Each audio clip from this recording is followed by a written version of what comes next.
कृष्ण। तो हम श्री कृष्ण पुस्तक अध्याय 1 अध्याय का शीर्षक है भगवान श्री कृष्ण का अवतरण से प्रवचन कर रहे हैं। तो जैसा कि हम पिछले कुछ प्रवचन में चर्चा कर चुके हैं कि कंस जो है अपनी बहन का वध करना चाहता है। ऐसा नहीं कि अपनी बहन से ईर्ष्या करता है, लेकिन अभी उसकी जो बहन है उससे जो होने वाला पुत्र है वो उसके नाश का कारण बनने वाला है। वही कंस जो अपनी बहन देवकी को लेकर आ रहा है रथ पे और उसको छोड़ने के लिए जा रहा था, तो रास्ते में ही आकाशवाणी हो जाती है विवाह के बाद कि देवकी का 8वां पुत्र जो है तुम्हारे वध का कारण बनेगा। तो तुरंत कंस जो है अपनी तलवार निकाल लेता है देवकी का वध करने के लिए, और उस समय वासुदेव मेंटल इक्विलिब्रियम बना के रखते हैं। क्राइसिस में, जब हमारे जीवन में कोई क्राइसिस आता है, कोई ऐसी परिस्थिति आती है जो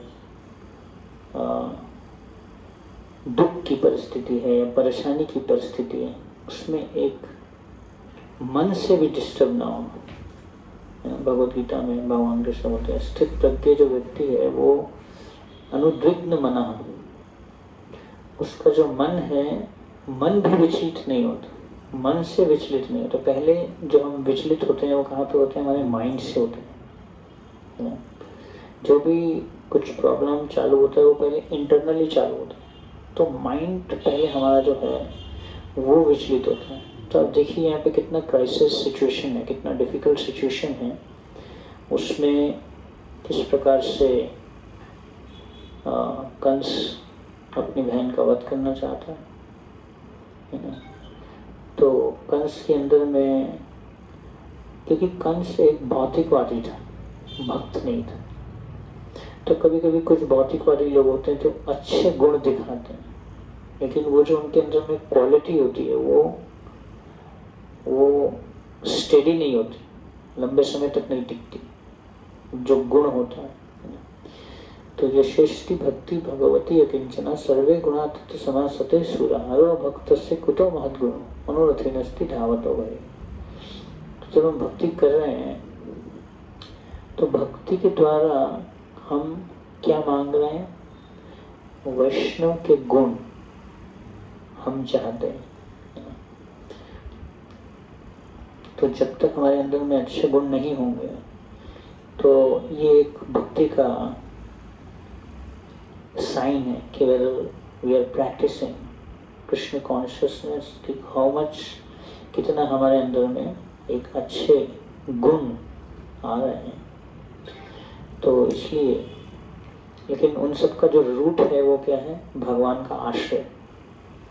तो जो लोग भगवान का आश्रय लेते हैं उनको भगवान क्या देते हैं? अच्छे गुण प्रदान करते हैं।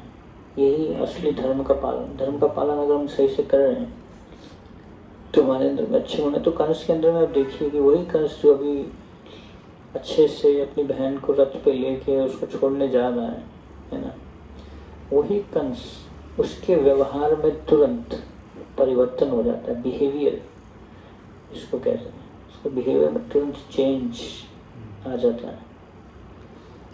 तो ऐसा क्यों? क्योंकि उसने एक तो वो भक्ति नहीं करता, भक्त नहीं है, तो इसलिए तुरंत एक टाइम में तो नॉर्मल, दूसरे टाइम में एकदम से जो है वो एजिटेट हो गया। तो ऑफ कोर्स हर एक की लाइफ में एजिटेटिंग सिचुएशंस आती हैं, क्राइसिस सिचुएशन आती हैं। परीक्षित महाराज के जीवन में भी एक ऐसा ही सिचुएशन आया जब वो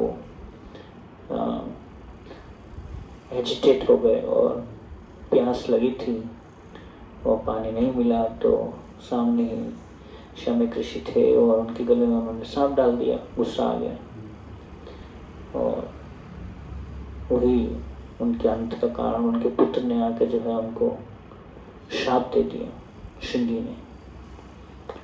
तो कहने का अर्थ ये है कि एजिटेटिंग सिचुएशंस तो आएंगी, जिसको कहते हैं प्रोवोकिंग सिचुएशंस, स्पेशली जो हमें प्रोवोक करती हैं। कुछ ऐसी परिस्थितियां जीवन में आती हैं जिससे हम प्रोवोक हो जाते हैं, प्रोवोक होने की परिस्थिति रहती है ना। लेकिन अगर हम यहाँ पे देखते हैं कैसे जो भक्त होता है वो सीखता है, अगर वो कभी जीवन में, क्योंकि वो एक सही पथ पे चल रहा है, भक्ति के पथ पे चल रहा है ना, is on a right path. क्योंकि वो सही पथ पे चल रहा है तो धीरे धीरे वो शुद्ध तो हो ही जाएगा। क्योंकि जैसे नल के नीचे कोई व्यक्ति नहा रहा है, गंदा है, लेकिन वो नल के नीचे तो नहा रहा है, शुद्ध तो हो ही जाएगा, नहा तो रहा है, वो स्नान तो कर ही रहा है। तो ये एक ऐसी परिस्थिति है कि आप अभी भक्ति चालू किए, अभी पूरे भक्त बने नहीं, लेकिन आप पथ पे तो आ गए, लेकिन वो पॉइंट हो गया।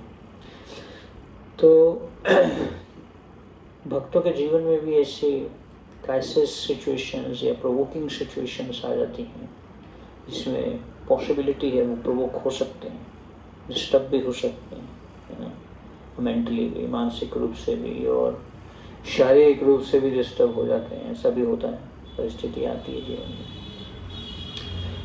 तो हमें ये देखना है कि कैसे यहाँ पे कंस जो है, लेकिन वो भक्त नहीं है, वो प्रोवोक हो रहा है, वो अपने आप को बचाना चाह रहा है, क्योंकि वो एक शारीरिक चेतना में, फॉल्स ईगो उसका स्ट्रांग है बहुत ज़्यादा। कोई व्यक्ति जब शारीरिक चेतना में होता है, उसको कुछ बोल दिया जाए तो सहन नहीं कर पाता, क्योंकि उसका फॉल्स ईगो स्ट्रांग है। फॉल्स ईगो मतलब मैं ये शरीर हूँ, ये मेरा शरीर है, आई एम दिस बॉडी। लेकिन रियल ईगो जहाँ सही, एक तो मिथ्या अहंकार और एक सही अहंकार। तो सही अहंकार क्या है कि मैं कृष्ण का दास हूँ, कृष्ण दास यही विश्वास कर ले यार, दुख होना है। तो रियल ईगो, और तो यहाँ पे कंस की जो ईगो है वो फॉल्स ईगो के कारण उसको ऐसा, है ना। अब परीक्षित महाराज के केस में भी आप देखें, उनको भी जैसे पता चला कि 7 दिन में मेरी मृत्यु हो जाएगी। यहाँ पे तो कंस के केस में, कंस को तो अभी क्लैरिटी नहीं है, उसको बस यही आकाशवाणी है कि 8वां पुत्र देवकी का जो है आपके वध का कारण बनेगा। तो उस तुरंत इमीडिएटली जो है वो प्रॉब्लम को सॉल्व करना चाह रहा है मटेरियल तरीके से, इमीडिएटली कि भाई ये देवकी है, इसी के द्वारा तो पुत्र होने वाला है, इसी को मार दो, है ना, इसी का 8वां पुत्र होगा। अगर जड़ को ही खत्म कर दोगे तो पुत्र होगा ही नहीं। तुम जो है वो प्रॉब्लम को मटेरियल तरीके से सॉल्व करना चाह रहा है। प्रॉब्लम आया, मारो काटो, तुरंत मार देंगे, काट देंगे। तो कंस के केस में Kans, attitude of a Kansa, quality of a Kansa, negative quality of a Kansa, that okay he is the cause of my problem, उसको उड़ा दो। जैसे पॉलिटिक्स में कैसे होता है, गैंगस्टर्स और वो सब कैसे चलता है, ये सब, ही is the cause of the problem, kill him. तो हमें यहाँ पे कंस जो है हम देख रहे हैं, क्योंकि वो फॉल्स ईगो में है, बॉडीली कॉन्शियस में होने के कारण ही इज नॉट, वो समझ नहीं पा रहा कि क्या भगवान का अरेंजमेंट क्या है, या आकाशवाणी हुई है, अभी मुझे क्या करना चाहिए। ऑफ कोर्स तो आकाशवाणी हुई, लेकिन ये भी कृष्णा का अरेंजमेंट है, क्योंकि भक्त लोग चाहते हैं कि भगवान कृष्ण का जन्म जल्दी पृथ्वी पे, देवता लोग सब वेट कर रहे हैं, तो उसके कारण से भी वो चाहते थे। तो इसलिए यहाँ पे हम देखते हैं कि कैसे कंस को जैसे ही पता चला वो तुरंत तलवार लेके उसने जो है एक दुर्गुण ऐसा दिखाया, अवगुण कहेंगे, और उधर परीक्षित महाराज का जब देखे, जैसे ही उनको पता चला 7 दिन 7 रात में मेरी मृत्यु हो जाएगी, उन्होंने क्या किया, सब कुछ त्याग दिया। दिस इज रियली वो, अभी टाइम आ गया है भजन करने का। 7 दिन 7 रात, अभी हमारे टाइम में तो पता ही नहीं है कि हमारी कब मृत्यु होगी, कभी भी नहीं, कभी भी मृत्यु आ सकती है। 7 दिन 7 तो दिया, 7 सेकंड भी नहीं हमें पता चल सकता कब मृत्यु आ जाए। तो जैसे कि हम सुनते हैं युधिष्ठिर महाराज बताते हैं ना कि इस दुनिया, मतलब युधिष्ठिर महाराज को जब यक्ष प्रश्न पूछते हैं कि सबसे बड़ा आश्चर्य क्या है, तो बताते हैं कि सबसे बड़ा आश्चर्य यही है कि लोग सब लोग मर रहे हैं लेकिन मेरी मृत्यु नहीं होगी। और एक जो भौतिकवादी व्यक्ति होता है वो मृत्यु से डरता है, भक्त मृत्यु से नहीं डरता, क्योंकि उसको पता है कि ये एक नए कपड़े मेरे को मिलने वाले हैं। बस देहिनो अस्मिन् यथा देहे कौमारम यौवनम जरा तथा देहांतर प्राप्ति धीरज तथ न मुह्यते। आज हम ट्रेन में जब आ रहे थे तो कुछ स्टूडेंट्स हमसे प्रश्न पूछ रहे थे कि आप में और हमारे में क्या अंतर है। ऐसा क्या अंतर है भाई, आप क्या कर रहे हो और हम क्या कर रहे हैं, कॉन्शियसनेस का अंतर। मैंने उनको आंसर दिया कि जो लाइफ है वो किस लिए है, life is meant for a preparation that is death. मृत्यु के लिए तो प्रिपरेशन करने के लिए तो बनाई गई है लाइफ। मनुष्य जन्म जो बना है हमें इसलिए मिला कि हम जो मृत्यु के बाद में हम भगवत धाम की प्राप्ति करें, परम पदम। भगवान जो भक्त होता है उसका जो डेस्टिनेशन होता है वो क्या होता है, परम पदम, वैकुंठ। यहाँ पे कोई कुंठा नहीं है, ये उसका डेस्टिनेशन है। भौतिक जगत यहाँ पे पदम पदम यत विपदम, और वहाँ परम पदम, पदम पदम यत विपदम। यहाँ पे हर एक क्षण जो है विपदा ही विपदा है। मन परेशान, चंचल, चिंतित होने के हजारों कारण है ना, परेशान होने के। तो कहने का अर्थ ये है कि जो कंस है वो तुरंत मृत्यु से घबराता है, और श्रीमद् भागवतम जो चालू हो रही है वो यही, इसका पूरा जो एपिसोड चालू होता है कि कैसे हम मृत्यु के लिए अपने को प्रिपेयर करें। श्रीमद् भागवतम का एंट्री स्टार्टिंग ही ऐसा है कि what is the duty of a dying man, मरने वाले व्यक्ति की क्या ड्यूटी है, उसको क्या करना चाहिए। तो परीक्षित महाराज अपने जीवन से इस चीज़ को हमें सिखाते हैं कि कैसे वो कॉन्स्टेंटली श्रवण कीर्तन स्मरण वंदन पाद सेवन दास्य रे। तो मनुष्य जो ह्यूमन लाइफ है वो एक्चुअली में किस लिए है, श्रवण कीर्तन करने के लिए, भक्तों का संग करने के लिए। तो मनुष्य जन्म पाया क्या है, भज भुजे मन श्री नंद नंदन अभय चरणारविंद दुर्लभ मानव जन्म सत्संग। तो दुर्लभ मानव जन्म सत्संग श्रवण करने के लिए ही है। ये जो दुर्लभ मानव हमें मिला है, मनुष्य का जो शरीर मिला है ना, क्यों, क्योंकि लाइफ बहुत ही क्षणिक है, any time death can come. लेकिन एक भौतिकवादी व्यक्ति, कंस जैसा व्यक्ति जो है वो इस चीज़ से घबरा रहा है कि मेरी मृत्यु हो जाएगी, मैं मर जाऊंगा, मेरे को मार दिया जाएगा, देवकी के आठवें पुत्र। वहीं परीक्षित महाराज केस में आप देख रहे हैं कि कैसे वो इसके बारे में चिंता ही नहीं कर रहे, लीस्ट बॉदर्ड, कोई इनको इससे कोई परेशानी ही नहीं है। हाँ भाई मेरी मृत्यु होने वाली, ठीक है। तो यही एक भक्त में और भौतिकवादी व्यक्ति में अंतर रहता है कि कैसे एक जब प्रोवोकिंग सिचुएशन आती है, भक्त उसको कैसे देखता है, भौतिकवादी व्यक्ति उसको कैसे देखता है। अच्छा इसने मेरे को प्रॉब्लम किया, इसको तलवार से मार दो, कंस। उधर परीक्षित महाराज ने जैसे सुना, परीक्षित महाराज इतने शक्तिशाली राजा थे। परीक्षित महाराज कौन है हमें समझना चाहिए। विष्णु रात प्रोटेक्टेड बाय भगवान विष्णु। उत्तरा के गर्भ में जब अश्वत्थामा ने ब्रह्मास्त्र को छोड़ा तो ऐसा बताया जाता है कि परीक्षित महाराज की एक तरीके से मृत्यु हुई थी, लेकिन भगवान ने उनको प्रोटेक्ट किया महाराज उस गर्भ में। कृष्ण ने स्वयं प्रोटेक्ट किया, उनको स्वयं प्रोटेक्शन दे रहे हैं भगवान। एक जगह भागवतम में तो आता है कि भगवान कृष्ण के बारे में बताया गया कि भगवान कृष्ण जो है वो अद्भुत अद्भुत कर्मणा, भगवान कृष्ण की एक्टिविटीज बड़ी अद्भुत है, उनके जो कार्यकलाप है इतने अद्भुत हैं। वही परीक्षित महाराज जिनकी रक्षा भगवान ने उनके माँ के गर्भ में की, अभी वही परीक्षित महाराज की रक्षा भगवान नहीं कर सकते थे क्या जब उनको ये कष्ट मिला? He was very powerful king.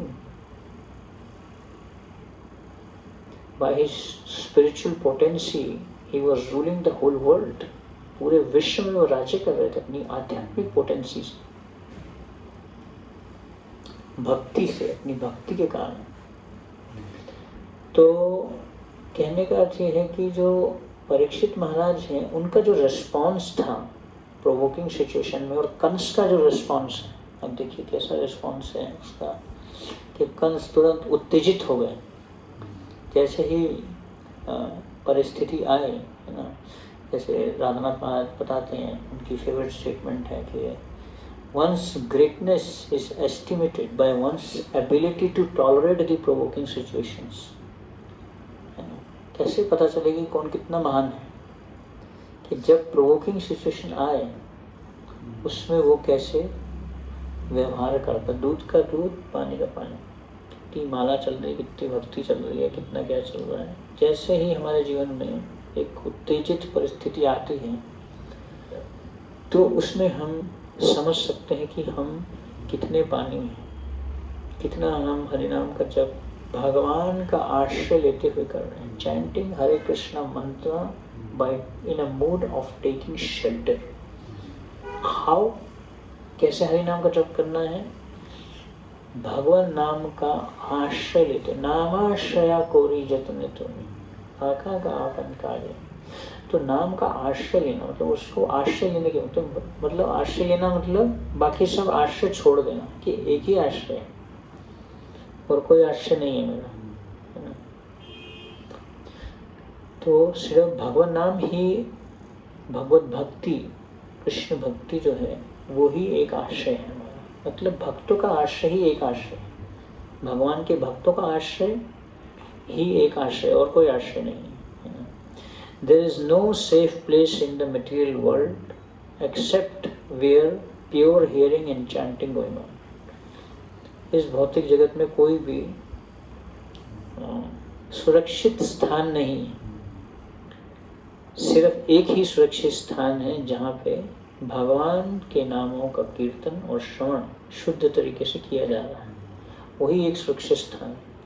बाकी सब स्थान क्या है? असुरक्षित, अनसेफ प्लेस। भगवान के कीर्तन का क्या अर्थ है? भगवान का गुणगान किया जा रहा है, भगवान का ग्लोरिफिकेशन किया जा रहा है। कीर्तन मतलब सिर्फ ये नहीं है कि मदन करताल लेके कीर्तन चल रहा है। कीर्तन प्रभुपाद जी बताते हैं कि गुणगान, भगवान का गुणगान। इसलिए एक भक्त का जो जीवन है, life of a devotee is a life of glorification of Krishna. एक भक्त का जीवन कैसा होना चाहिए?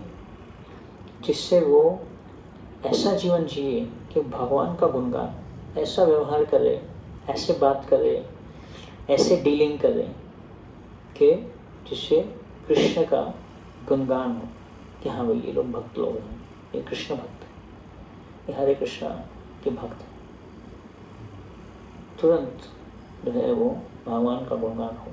जिस आपका हमारा बिहेवियर, हमारा डीलिंग्स, हमारा स्पीच इस प्रकार से होना चाहिए कि कैसे हम भगवान का गुणगान करें। तो इसलिए हम यहाँ पर देखते हैं कि जो कंस का रिस्पॉन्स था और कैसे परीक्षित महाराज का रिस्पॉन्स जब उनके जीवन में उत्तेजित परिस्थिति आती है। परीक्षित महाराज चाहते तो he could have reverse the curse, Parikshit महाराज चाहते तो वो परिस्थिति को रिवर्स कर सकते थे, लेकिन उन्होंने नहीं किया, क्योंकि उनको पता था कि भगवान कृष्ण का ये परफेक्ट अरेंजमेंट है मेरे लिए। कृष्ण ने ऐसा अरेंज किया है तो ये परफेक्ट है, भगवान ऐसा कर रहे हैं तो ये सही है। तो हम यहाँ पे श्री कृष्ण पुस्तक में भी इस चीज़ को देख रहे हैं कि कैसे जो वासुदेव हैं वो प्रयास कर रहे हैं कंस को समझाने का कि आप जो है अपनी सिस्टर को, उसका वध मत करिए, उसको मत मारिए। अलग अलग तरीके से उन्होंने बहुत प्रकार के लॉजिक दिए। और प्रभुपाद जी आगे लिखते हैं कि जब वसुदेव कंस को शांत करने में असफल रहे तो क्योंकि वो सफल नहीं हो पाए, उन्होंने इतने तरीके से उन्होंने प्रयास किया उसको समझाने का, क्योंकि कंस बहुत उत्तेजित था, उसका जो मिथ्या अहंकार था बहुत ही ज़्यादा था, तो उस चीज़ को समझ नहीं पा रहा था। तो इसलिए प्रभुपाद जी बताते कि वसुदेव अपनी पत्नी के विषय में इस तरह सोचने लगे, इस समय तो मैं देवकी के प्राण, तो पहले उन्होंने सोचा कि मैं अभी देवकी के प्राणों की रक्षा करता हूँ, बाकी आने वाली 8 संतानों को देखेंगे, पहले देवकी के प्राणों की तो रक्षा करें। तो उनका ये फोकस था। और आगे बताते हैं कि यदि भविष्य में मेरी कोई संतान होती है जो कंस को मार सके जैसा कि कंस सोचता है, तो देवकी तथा वह संतान दोनों ही बच जाएंगे, क्योंकि विधि का विधान अचिंत्य है। तो इस प्रकार से अपनी पत्नी की रक्षा का उपाय सोचकर वसुदेव अत्यंत पापी कंस से बहुत सम्मान पूर्वक बोलने लगे। बहुत सम्मान से उन्होंने जो है उसको एड्रेस किया, किसको? कंस को। कभी कभी ऐसा होता है कि वसुदेव जैसे पुरुष को कंस जैसे परम पापी व्यक्ति की चापलूसी करनी पड़ती है। कूटनीति व्यापार ऐसे ही चलता है, प्रभुपाद जी बताएं। यद्यपि वसुदेव अत्यधिक खिन्न थे, किंतु ऊपर से वे मुस्कुराने लगे। ऊपर से जो है उन्होंने मुस्कुराया, स्माइल किया। कंस अति निर्दयी था, इसलिए उन्होंने इस निर्लज को इस प्रकार संबोधित किया, हे मेरे प्रिय कंस। किसने बोला? वसुदेव जी जो हैं शांति से सोच के बोल रहे हैं। परिस्थिति बहुत टेंस है, आप सोचिए, बहुत टेंशन का टाइम है, so very heavy tension time. कैसे लाइफ और डेथ का मैटर है, 1 सेकंड में उनकी वाइफ की मृत्यु हो सकती है, उनको भी मार सकता है, उनकी वाइफ को भी मार सकता है। लेकिन उसमें उन्होंने जो है अपने मन का जो मन को अपने उत्तेजित तरीके से कुछ भी डीलिंग नहीं किया, सोच रहे हैं, सोच के बात कर रहे हैं कि क्या बोल रहे हैं, हे मेरे प्रिय कंस, तुम यह मान लो कि तुम्हें अपनी बहन से कोई खतरा नहीं है। उसको जो है एक तरीके से शांत करना चाहिए। तुम्हें खतरे की आशंका इसलिए है क्योंकि तुमने आकाशवाणी सुनी है, किंतु यह खतरा तो तुम्हारी बहन के पुत्रों से आना है। कहाँ से आने वाला है? तुम्हारी बहन की पुत्रों से, जो इस समय यहाँ उपस्थित नहीं है, और कौन जानता है कि भविष्य में पुत्र हो या नहीं। इस प्रकार से तुम अभी सुरक्षित हो। तो उसको समझा देंगे कैसे अभी तो आप सुरक्षित हो, ना ही तुम्हें अपनी बहन से डरने का कोई कारण है। यदि उसके पुत्र उत्पन्न होते हैं तो मैं वचन देता हूँ कि मैं सभी को लाकर आवश्यक कार्यवाही के लिए तुम्हारे समक्ष प्रस्तुत करता रहूँगा। तो इस प्रकार से जो है उन्होंने बोला कि अगर उसके पुत्र होंगे देवकी के, तो मैं आपको उनके पुत्रों को दूंगा। कंस वसुदेव के वचनों को महत्व जानता था, और वह उनके तर्क से कंस वसुदेव के वचनों के महत्व को जानता था, और वह उनके तर्क से आश्वस्त हो गया। उस समय कंस कैसे उन्होंने बात बोली। फलतः उस समय वह अपनी बहन के जघन्य वध से विरत हो गया। इस प्रकार वसुदेव प्रसन्न हुए और उन्होंने कंस के निर्णय की प्रशंसा की तथा अपने घर लौट आए। तत्पश्चात देवकी के प्रति वर्ष 1 संतान हुई, तो उन्होंने उनको जेल में डाल दिया, कारागार में। समय आने पर वसुदेव तथा देवकी के 8 पुत्र पुत्रों तथा एक कन्या को जन्म दिया। जब पहला पुत्र उत्पन्न हुआ तो वसुदेव अपने वचन के अनुसार उसे कंस के पास तुरंत ले आए। कहा जाता है कि वसुदेव अपने वचन के लिए अत्यंत विख्यात थे। तो जब वो किसी को प्रॉमिस दे देते थे उसका पालन करते थे। आजकल तो लोग प्रॉमिस लेते हैं लेकिन फॉलो नहीं करते। प्रॉमिस लेते हैं कि मैं 4 नियमों का पालन करूंगा, लेकिन प्रॉमिस को पूरा नहीं करते। जैसे कि आपको पता होगा, एक कथा आती है साक्षी गोपाल जी की।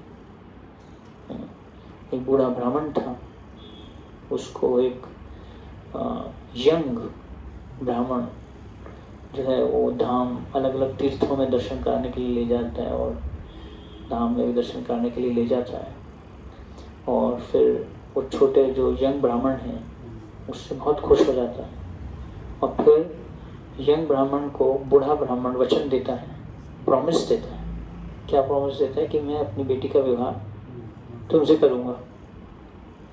लेकिन और तो फिर अभी जो यंग ब्राह्मण होता है वो बोलता है कि पता नहीं ये अपने वचन का पालन करेंगे या नहीं। तो उन्होंने वो क्या करते हैं कि जो गोपाल जी के विग्रह होते हैं, जब वृंदावन में आते हैं तो गोपाल जी के विग्रह होते हैं, जो कि आजकल अगर आप जाएँ तो जगन्नाथपुरी में है, साक्षी गोपाल के नाम से जाने जाते हैं। ऐसा बोला जाता है कि जगन्नाथ जी के दर्शन करने के बाद में साक्षी गोपाल को साक्षी देना पड़ता है। भाई हम यहाँ आए थे, उनको जाके हम साक्षी उनको साक्षी देते। तो वहाँ पे वो उनको गोपाल जी को इस तरीके से उन्होंने उसके सामने बुलवाया कि हाँ। तो ऐसे करके बहुत पूरा स्टोरी चलता है और बाद में बूढ़ा ब्राह्मण अपने वर्ष को वापस ले लेता है, उनका बेटा मना कर देता है, गांव में बहुत हड़कंप मच जाता है। और फिर अल्टीमेटली वो ब्राह्मण जो है प्रार्थना करता है भगवान कृष्ण को। स्वयं भगवान जो है उनको लेके आता है वृंदावन से, उनको बोलता है कि आपके सामने उन्होंने साक्षी दिया था तो अभी आपको बोलना पड़ेगा। तो भगवान ने बोला था कि पीछे मुड़ के मत देख, जहाँ मुड़ के देखोगे मैं वहीं रुक जाऊँगा। और वही होता है कि जब अल्टीमेटली भगवान पहुँच जाते हैं उड़ीसा में तो वहाँ पे भगवान रुक जाते हैं, वहीं पे आपको साक्षी गोपाल जी मिलते हैं और साक्षी देने के लिए स्वयं आते हैं। तो कहने का अर्थ है कि जो वसुदेव जी थे वो अपने वचनों के लिए बहुत पक्के थे। तो इस बात को कंस, उनकी जो इंटीग्रिटी थी उसको बहुत महत्व देता था कंस। तो जब पहला पुत्र उत्पन्न हुआ तो वसुदेव अपने वचन के अनुसार उसे कंस के पास तुरंत ले आए। कहा जाता है कि वसुदेव अपने वचन के लिए अत्यंत विख्यात थे और वे अपना यश बनाए रखना चाहते थे। यद्यपि नवजात पुत्र को कंस के हाथों में सौंपना वसुदेव के लिए अत्यंत कष्टप्रद था। कितना मुश्किल है कि पिता के लिए अपने पुत्र को देना कि हाँ तुम मेरे पुत्र का वध कर दो। कितना कष्ट उनके हृदय में हो रहा होगा, वसुदेव के हृदय में, देवकी के हृदय में कितना दुख हो रहा होगा उनको उस टाइम। तो जब हम ऐसे करके भगवान की लीलाओं को सुनते हैं तो हमें उसमें जो कैरेक्टर्स हैं उसके उनकी फीलिंग्स को भी समझना चाहिए, उसमें इन्वॉल्व होना चाहिए। इसको एक मैकेनिकली नहीं सुन लेना चाहिए। हाँ वही स्टोरी तो हमें पता है, उनकी जो फीलिंग्स हैं आपको ये फील करिए कि कैसे कंस वसुदेव जी अपने पुत्र को, प्रभुपाद जी यहाँ पे हमें एक फीलिंग दे रहे हैं उसकी, कैसे उनके लिए कितना कष्टप्रद होगा कि अपने पुत्र को दे रहे हैं। जबकि नवजात पुत्र को कंस के हाथों में सौंपना वसुदेव के लिए अत्यंत कष्टप्रद था, किंतु इससे कंस अत्यंत प्रसन्न हुआ, बहुत खुश हो गया।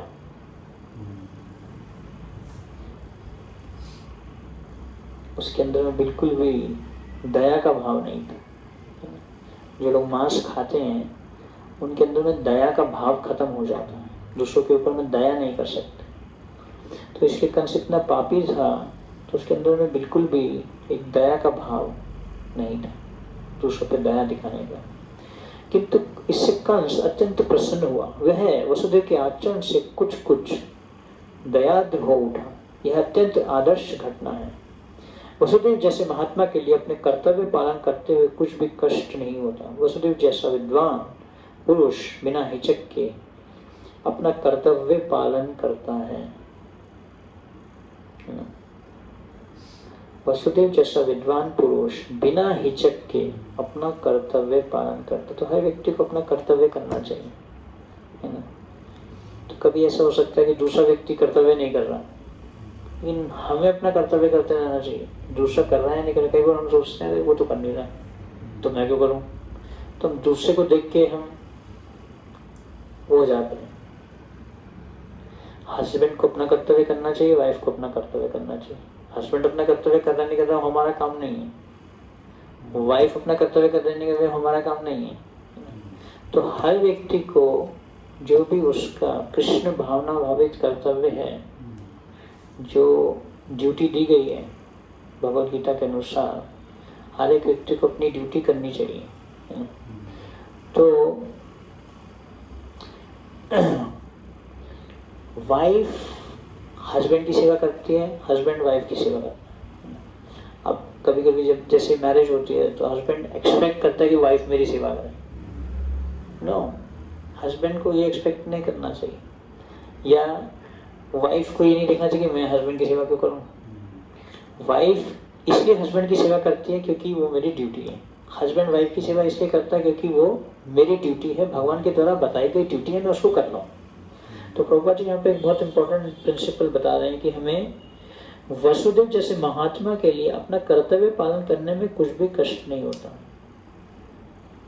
वसुदेव जैसा विद्वान पुरुष बिना हिचक के अपने कर्तव्य पालन करता है, जबकि कंस जैसा असुर कोई भी घृणित कर्म करने में भी हिचकता नहीं। तो हर व्यक्ति को जो है अपना कर्तव्य in spite of one's situation do the duty.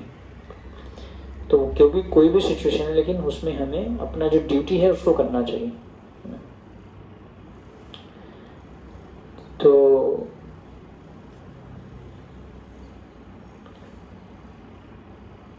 इसलिए कहा गया है कि साधु पुरुष सभी प्रकार का कष्टमय जीवन सहन कर सकता है। विद्वान पुरुष अनुकूल परिस्थितियों की परीक्षा किए बिना अपना कार्य कर सकता है। कितना सुंदर बात बता रहे हैं यहाँ पे प्रभुपाद जी, बहुत इम्पोर्टेंट है। क्या बता रहे हैं प्रभुपाद जी? अब कितना परेशानी की परिस्थिति है, आप सोचिए वसुदेव जी के लिए कितनी परेशानी है। प्रभुपाद जी के जीवन में कितनी परेशानियां आई जब उन्होंने हरे कृष्ण मूवमेंट को चालू करना चाहा। अलग अलग प्रकार से उनको कई कई तरीके की परेशानियां आई।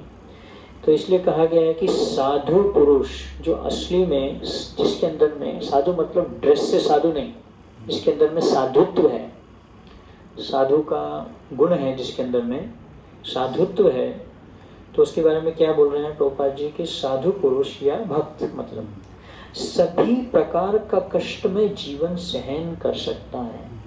सभी प्रकार का, बहुत एक डीप रियलाइजेशन है ये प्रभुपाद जी। साधु पुरुष सभी प्रकार का कष्टमय जीवन सहन कर सकता है। साधु पुरुष जरूरी नहीं है कि पुरुष ही हो, स्त्री भी साधु पुरुष हो सकती है, स्त्री भी साधु हो सकती है, पुरुष भी साधु हो सकता है, कोई भी साधु हो सकता है। साधु के गुण। विद्वान पुरुष अनुकूल परिस्थितियों की प्रतीक्षा किए बिना अपना कार्य करता रहता है। वो ये नहीं वेट करता कि जब परिस्थिति ठीक होगी तब मैं भक्ति करूंगा, तब मैं अपना कर्तव्य करूंगा, जब सब कुछ सही हो जाएगा। कभी नहीं चाहिए होगा।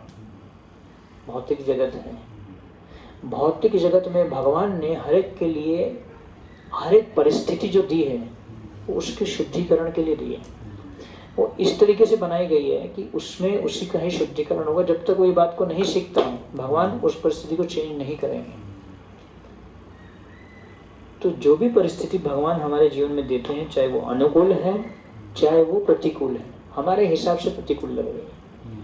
तो प्रभुपाद जी यहाँ पे बोल रहे हैं कि विद्वान पुरुष अनुकूल परिस्थितियों की प्रतीक्षा किए बिना अपना कार्य कर सकता है। अपना कार्य वो करता रहता है। किसी भी प्रकार की प्रतिकूल परिस्थिति आती है लेकिन वो अपनी भक्ति को नहीं छोड़ता, अपनी माला को नहीं छोड़ेगा, अपनी सेवा को नहीं छोड़ेगा, अपनी ड्यूटीज को नहीं छोड़ेगा, चाहे वो कितनी भी प्रतिकूल परिस्थिति में क्यों ना हो, है ना। प्रभुपाद जी प्रभुपाद हाउस में वृंदावन में 1977 में जब अपना शरीर छोड़ रहे थे तो उनके गुरु के द्वारा यह उनको आज्ञा मिली थी कि आपको श्रीमद् भागवतम का प्रचार अंग्रेजी भाषा में करना है। तो मरते हुए, शरीर छोड़ते हुए, जब शरीर छोड़ रहे थे प्रभुपाद जी, उस समय भी वो अपनी ड्यूटी को कर रहे थे। कितना उनका इस में ध्यान नहीं था कि मैं शरीर छोड़ रहा हूँ, मरने वाला हूँ मैं, हाय मैं मरने वाला हूँ, बचाओ बचाओ, अभी क्या होगा मेरा, हाय मर गया मैं, क्या होगा, मर गया, ऐसा नहीं चिल्ला रहे थे। वो क्या कर रहे थे? श्रीमद् भागवतम पे प्रवचन कर रहे थे। अगर आप वो प्रभुपाद जी का रियलाइजेशन आप पढ़ो, प्रभुपाद हाउस में उन्होंने उसको एक पूरा लिख के लगाया हुआ है, कैन शेयर विद यू। तो वो इस तरीके से नहीं परेशान नहीं हो रहे थे। तो प्रभुपाद जी यहाँ पे बता रहे हैं कि एक विद्वान पुरुष अनुकूल परिस्थितियों की प्रतीक्षा किए बिना, कि परिस्थिति अनुकूल होगी तभी मैं करूँगा। दुनिया में कहीं पे भी प्रभुपाद जी थे, 1 बजे उठ जाते थे और 1 बजे उठ के सबसे पहले वो ट्रांसलेशन करते थे 2-3 घंटा, फिर अपना हरिनाम का जप करते थे। ये नहीं वेट करते थे कि अरे सब सही होगा तभी मैं करूँगा, फिर मेरी नींद पूरी हो जाए, ऐसा नहीं है। Time is time.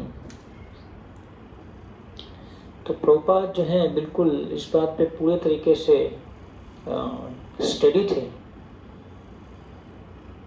विद्वान पुरुष, साधु पुरुष सभी प्रकार का कष्टमय जीवन सहन कर सकता है। तो वासुदेव जो है वो असली साधु पुरुष है। कितना दुख की परिस्थिति, कितना कष्ट है। भीष्म पितामह जब कुरुक्षेत्र के मैदान में लेटे हुए थे शरशैया पे, अस्त्रों की शैया पे, तो उस समय वो प्रवचन कर रहे थे पांडवों को। भगवान कृष्ण उनके सामने थे, भगवान कृष्ण के दर्शन कर रहे थे। तो भगवान कृष्ण का दर्शन करते हुए वो प्रवचन कर रहे थे 5 पांडवों को, कैसे आपको जो है आगे चल के राज्य चलाना है। तो स्वयं इतने कष्ट में थे वो। अरे अभी हमें एक छोटा सा एक पिन भी लगा दिया जाए ना, हम 10 दिन मंगल आरती नहीं करेंगे, एक छोटा सा चीटा काट जाए। और यहाँ पे भीष्म पितामह के शरीर में इतने सारे तीर घुसे हुए थे। कितने दिनों तक वो लेटे प्रवचन कर रहे थे भीष्म पितामह। और जैसे ही पांडव कुरुक्षेत्र के मैदान में आते हैं तो देखते ही भीष्म पितामह बोलते हैं, अहो कष्टम अहो अन्यायम यदि वयम धर्मनंदना जीवितम न रहता क्लिष्टम विप्र धर्माच्युताश्रय। तो क्या बोलते हैं भीष्म पितामह के, अहो कष्टम अहो अन्यायम, आप लोगों के साथ इतना कष्ट, इतना अन्याय हुआ, पूरा जीवन, पूरा का पूरा जीवन जो है कष्ट का रहा और अन्याय का रहा। मुझे पता है इतना अन्याय हुआ। तो उनके अन्याय को, उनके कष्ट को समझ रहे हैं। तो जब भक्त के जीवन में कष्ट आता है तो उसको वेलकम करता है, उसको कष्ट नहीं देखता हूँ, उसको देखता है कि मैं भगवान का आश्रय हूँ। भगवान अभी भी मैं ठीक से भगवान का आश्रय नहीं ले रहा, इसलिए कष्टमय परिस्थितियाँ आ रही है ना।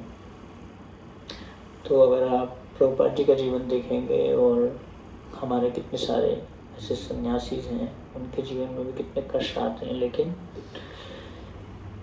साधु पुरुष कष्टमय जीवन सहन कर सकता है किसी भी प्रकार का। अभी कितनी गर्मी हो रही है, कितना गर्मी है अभी, है ना, उसी में इतना क्राइसिस, हीट, उसी से ही लोग परेशान हैं। कब बारिश होगी, कब बारिश होगी। जब सर्दी ज़्यादा होती है बोलते कब सनलाइट आएगी, सनलाइट आएगी। तो द्वंद्व में है। तो साधु पुरुष किसी प्रकार का कष्टमय जीवन सहन कर सकता है। विद्वान पुरुष अनुकूल परिस्थितियों की प्रतीक्षा के बिना अपना कार्य कर सकता है।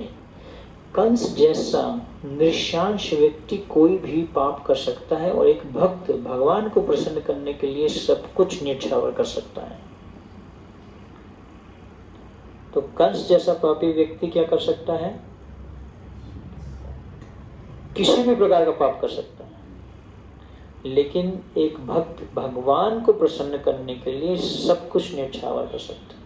मानस देहो गेहो जे कीछु मोर अर्पिलु तु आपदे नंद किशोर। तो मानस देहो गेहो, मेरा मन, मेरा शरीर, मेरा परिवार क्या है? अर्पिलु तु आपदे, मेरा नहीं है, ये भगवान का है, भगवान की प्रॉपर्टी है, हमारी केयर में है। शरीर, हमारी इंद्रियां, हमारे कान, हमारे आँख, हमारे नाक, हमारे हाथ, कर्म इंद्रियां, ज्ञान इंद्रियां, जो भी है हमारे पास में, हमारा मन, सब कुछ क्या है? किसका है? कृष्ण का है, हमारा नहीं है, ये भगवान का है। इसलिए अर्पिलु तुआ पदे नंद किशोर। तो क्या कर सकता है? एक भक्त भगवान को प्रसन्न करने के लिए सब कुछ न्यौछावर कर सकता है। Biggest thing to surrender is to surrender our false ego. सबसे बड़ी चीज क्या है? शरणागत करना, हमारे अहंकार को छोड़ना। अहंकार मतलब मैं ये पुरुष हूँ, मैं स्त्री हूँ, मैं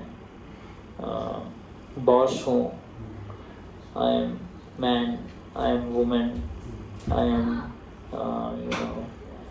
boss।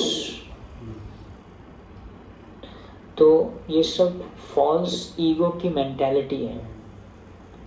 फॉल्स ईगो के कारण, मिथ्या अहंकार के कारण, अहंकारे मत्त होइया निताई पद पाशे। मिथ्या अहंकार के कारण अपने को क्या सोचते हैं कि मैं कुछ हूँ, मैं पुरुष हूँ, मैं स्त्री हूँ, मैं बॉस हूँ, है ना। तो अलग अलग प्रकार की उपाधियाँ, हमें क्या? सर्व उपाधि विनिर्मुक्तम, सारी उपाधियाँ छोड़नी पड़ेंगी। एक ही उपाधि है हमारे,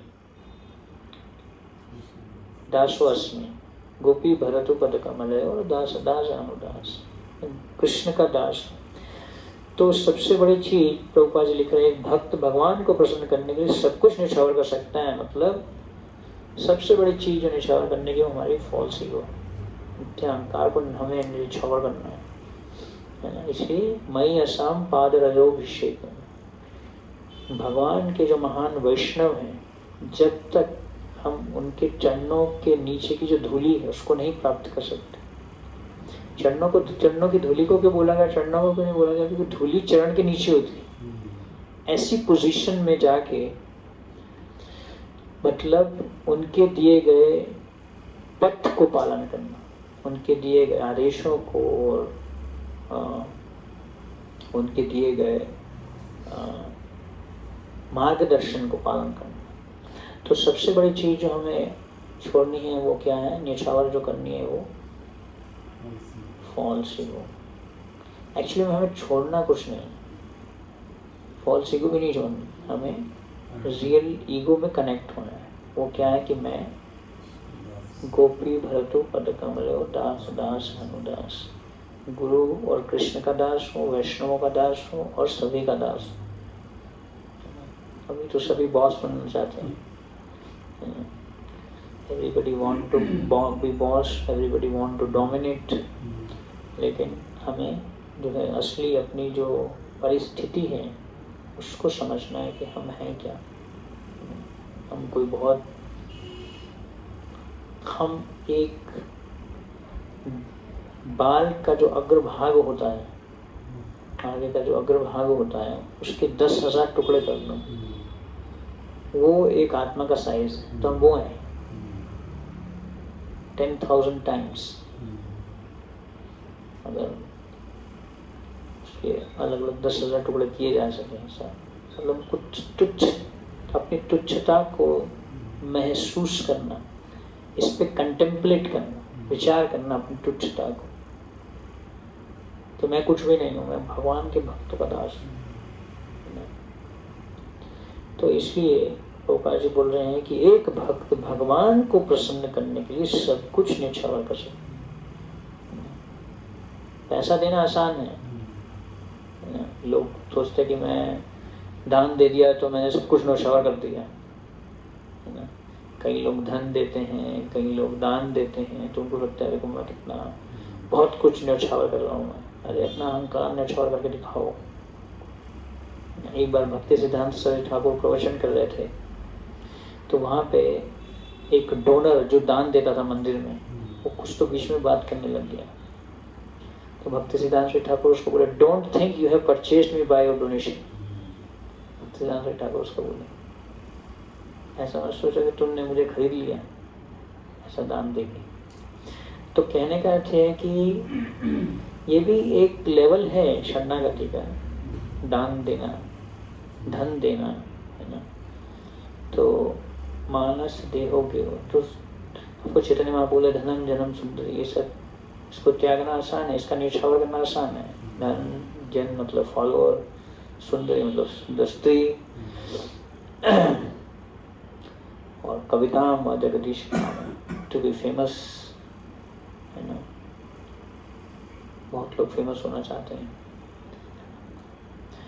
तो कहने का अर्थ है कि इन चीज़ों को न्यौछावर करना आसान है, लेकिन जो हमारे अंदर में जो सूक्ष्म मिथ्या अहंकार है उसको छोड़ना, उसको त्यागना, वो एक असली शरणागति का लक्षण है। तो इसलिए हम यहाँ पे ये चीज़ सीखते हैं कि कैसे प्रभुपाद जी हमें सिखा रहे हैं कि जो वसुदेव जी का जो व्यवहार था, वो एक साधु पुरुष कैसा होता है कि उसके जीवन में वो कभी भी कष्ट में, किसी भी प्रकार का कष्ट में जीवन सहन कर सकता है ना, और अनुकूल परिस्थितियों की प्रतीक्षा के बिना वो अपना कार्य करता रहता है। अनुकूल परिस्थिति हो या ना हो, प्रतिकूल परिस्थिति है चाहे अनुकूल है, उसको नहीं देखता, है ना। गर्मी सर्दी धूप छाए ये सब द्वंद्व है। असली चीज़ है भगवान नाम में, भगवत भक्ति में लगना और उसमें एब्जॉर्ब होना, उसमें मग्न होना, वही एक सबसे बड़ी चीज़ है। हरे कृष्णा। श्रील प्रभुपाद की जय, गौर भक्तवृंद की जय।